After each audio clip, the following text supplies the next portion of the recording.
Hello friends, and welcome to Escaping the Mouse with your host, me, Breck Roll. Alright, it's another scorcher of a day today. It's supposed to get up to 107 degrees, so it's a good day to not get outside a whole bunch. But I'm getting a little bit stir crazy and don't want to just kind of hang around the house either. So we're going to go on a bit of a road trip. We're going to do something that we tried to do, a year and a half ago, and was unable to do because it was closed due to the COVID thing. We're going to go visit the George H.W. Bush Presidential Library and Burial Site.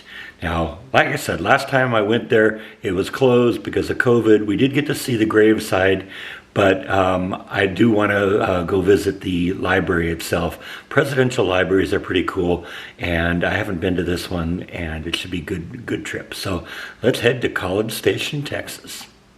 By the way, I checked, they're open today. 9 miles out of Waco, and I'm already out in the middle of nowhere. That's one of the things I love about Texas. Now, this is going to be the fourth presidential library I've visited. I've been to the Ronald Reagan Library in Simi Valley, California a couple times. I used to live like 2 miles from the Nixon Library in Yorba Linda, and a couple years ago when Jordan was here, we visited the LBJ Library in Austin. So this is going to be number 4. Looking forward to this. Presidential libraries are a lot of fun because there's a lot of history in there, and you're going to actually be able to see a lot of that history. So yeah, this is going to be great.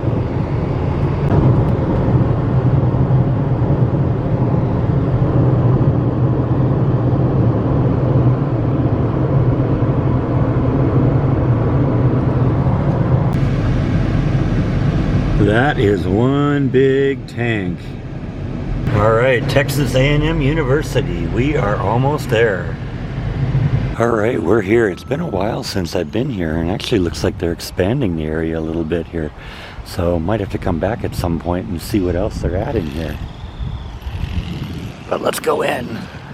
Love the wildflowers they have out here.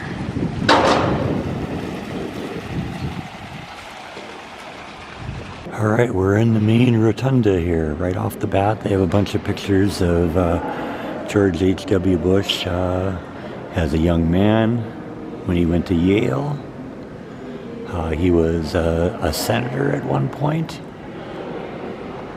I believe he was part of the CIA at one point, and then ultimately president. Well, vice president, then president. I actually think that's George W. Bush there. The George Bush 41 Presidential Library and Museum, train number 4141. So apparently George Bush was a very athletic young man in his youth, performed in a lot of sporting events, and this is kind of commemorating that part of that.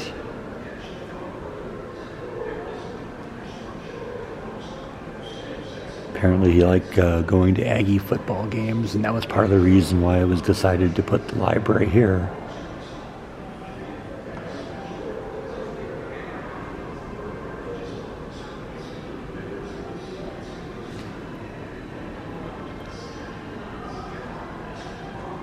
So that was a Texas A&M windbreaker and jersey that was presented to the president, as well as an A&M helmet. And a signed football signed by Johnny Manziel. That's kind of cool.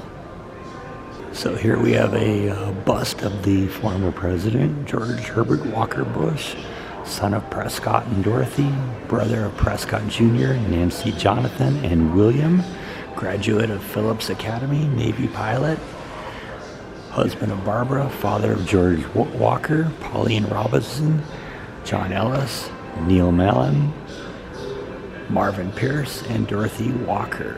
Graduate of Yale, businessman and entrepreneur, congressman from Texas, ambassador to the UN, chairman of the Republican National Committee, chief of the U.S. Liaison Office to China, director of the CIA, grandfather, vice president of the United States, president of the United States, public servant, and citizen. And here we have a portrait of the president and his wife, and of course the symbol of the President of the United States. So here's the presidential limo. They talk about how a lot of the information about this is classified because, you obviously don't want people to know how it's made and what its weaknesses may be. But what they do say is that the windows are bulletproof. They're about the thickness of a phone book.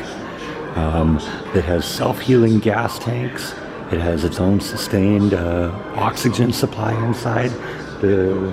The skin is protected with Kevlar, which is what they make bulletproof vests out of. All that to protect the president. Obviously don't want a rerun of what happened with Kennedy, right?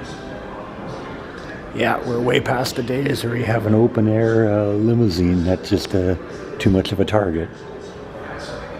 Some of the Bush family here, his father Prescott, his mother Dorothy.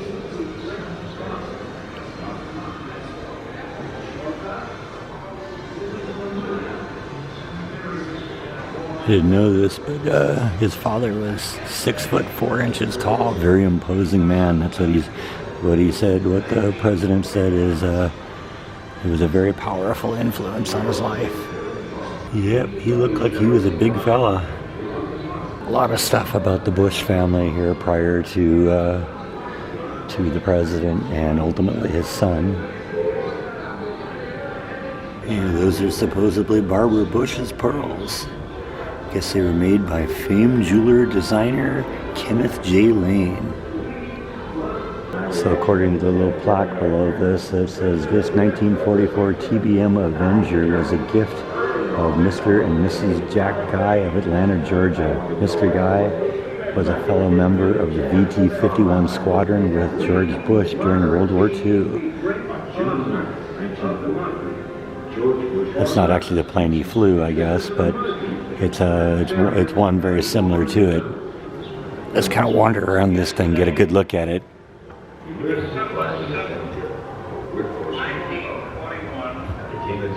I don't know if you can see that up there. It says Barbara on the cockpit.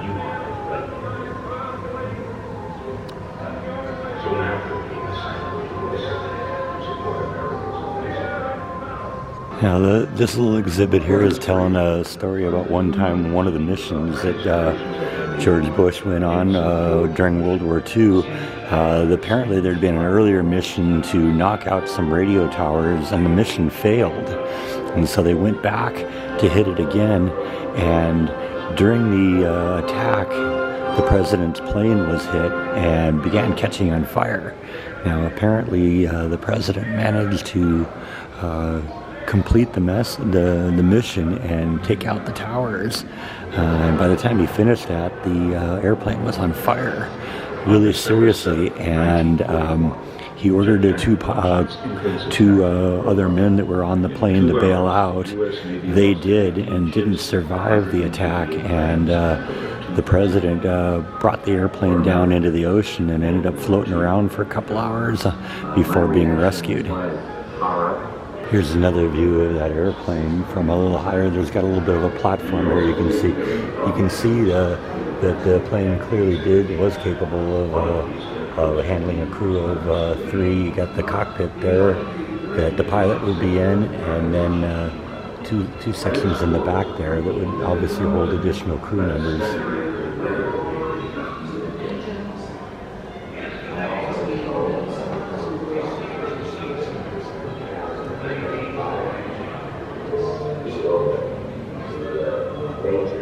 Well, this is a parachute from the same production run as the one worn by Lieutenant Junior Grade George Bush when he bailed out of his TBM Avenger shot in the Bonin Islands on September 2nd, 1944.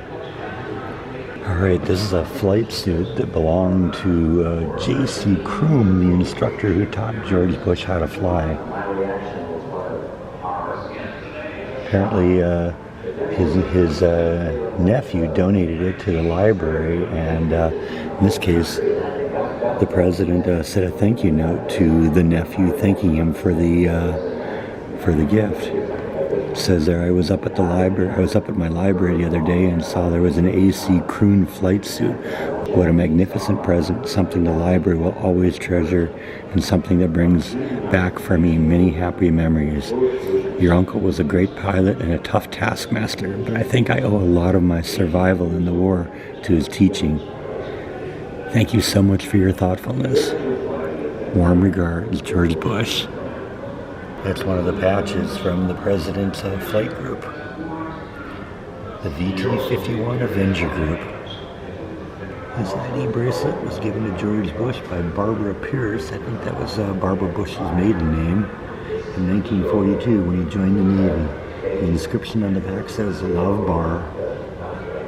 So that's the pictures of the officers and pilots of Squad VT-51. There's George Bush right there.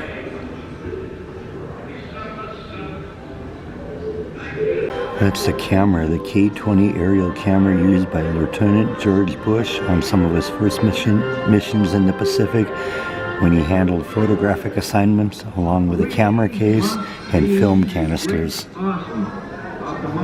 Alright, that's a Navy Aviator sidearm, a 38 Special Smith & Wesson Special CTG. It was used by the President during World War II. Aside from bullets, it could also fire a special pyrotechnic signal round. This is a radio receiver. It was used in the control tower at Grand Prairie Naval Air Station during World War II. It was in operation during George Bush's training days, and his voice was probably heard over its airwaves. Okay, that's a life vest that they wore underneath their jacket here. It had signal flares, dye markers, a little tube that you could blow it up if it began to deflate, and it was made out of a really bright yellow color so it could be spotted easily. And then shortly after the end of the war, he married Barbara on January 6, 1945.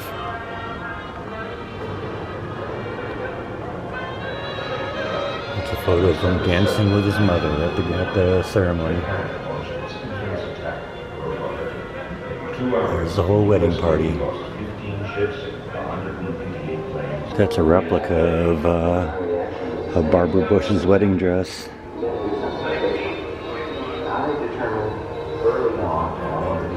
And the actual brooch that her mother wore to the wedding. You can actually see the brooch right there. So George Bush played baseball on the Yale team, was on first base, and was elected the captain in his senior year, following in his father's footsteps. Look at him. Look at how much he looks like George W. Bush. And then on July 6, 1946, the President and Barbara Bush welcomed their first child, George W. And while he was at Yale, he became a member of the fraternity Phi Beta Kappa. And this is kind of a little program that talks about all the members and some of their history and all that. And this is the President's car from he got in 1948, 1947 Buick. Paid a whopping $1,500 for it.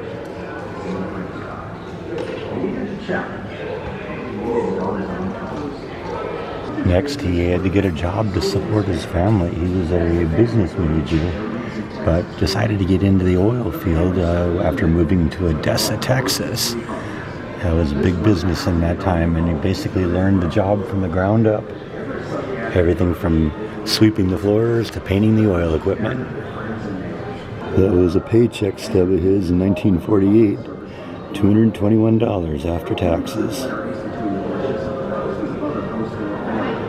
There's some early campaign literature when he ran for Senate. George accepted Mallin's offer to be an equipment clerk for Idaho, the old Derrick division of Dresser Industries.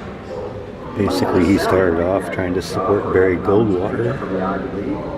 But it was exactly the risky. And at the time, Texas was, I know they got the colors mixed up here, but Texas was a very blue state. They got the colors mixed because red is representing the Democrat areas and blue is representing the Republican areas. And yeah, during the 64 election, that was the breakdown. So the blue areas went for Goldwater, the red areas went for Johnson. George worked incessantly. Like so many men of his generation, he was highly motivated. The president said he wanted to begin making Texas a two-party state, and eventually he did. He made a lot of progress towards that, and ran for Senate, won, and just kept going up and up and up. There he is there with Richard Nixon. There's kind of a funny political cartoon of George Bush going after his opponent with a boxing bag. Here's a campaign billboard for when George Bush ran for Congress in 1966. That was a brand new district that had just been created. So he was the first Republican to ever be elected in the 7th district. This is some of the technology used by the CIA during Bush's time as the director of the CIA. That's actually a little miniature camera. It's actually, probably about 4 inches long. And that was kind of state of the art at the time. Part of the wall of the U.S. Embassy in Moscow. And apparently when it was built, it had all sorts of spying equipment built into the building so that Moscow could pay attention to what was going on and spy on the U.S. Ultimately, they decided to tear the building down and rebuild it. There's President Bush there when he was selected as the CIA director under Ford. Basically, Ford said he wanted a man with integrity who would bring the same level of integrity that Bush had brought to Nixon when he was the head of the RNC. Now, in 1977, Bush left Washington and came back to Texas, and basically was offered all sorts of jobs, but turned most of them down, but did do some advocacy work for the American Heart Association, was on the board of trustees at Baylor College of Medicine, and a bunch of other things. But he conceded to friends that he wanted to ultimately run for office in the 80s. And that was when he ran for president. All right, there's a little bit more content on this video than I originally anticipated. So we're gonna break this video into 2 parts. Come back next time and we'll continue on with the tour of the George H.W. Bush Presidential Museum. Thank you as always for watching. Good night.